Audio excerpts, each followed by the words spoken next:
વાવને જોઈને સૌ યાદ કરશે કે આ વાવથી ભગવાન સ્વામિનારાયણની સૌને પ્રાપ્તિ થઈ હતી. આજનો દિવસ ખાસ એટલે બનવા જઈ રહ્યો છે કારણ કે અયોધ્યાથી ગૃહત્યાગ કરીને નીકળેલા ભગવાન સ્વામિનારાયણ 7 વર્ષ 1 માસ અને 11 દિવસ સુધી સમગ્ર ભારતમાં ફર્યા. તેઓ ઘણા બધાને મળ્યા.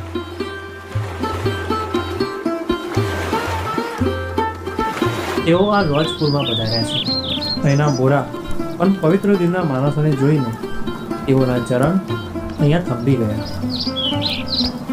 એક તરફ ગામની સ્ત્રીઓ પાણી ભરવા જઈ રહી છે, જ્યારે બીજી તરફ નીલકંઠ વર્ણી વાવમાં સ્નાન કરીને બહાર આવી રહ્યા છે. અને વાવના કાંઠા ઉપર પડેલી એક શિલા ઉપર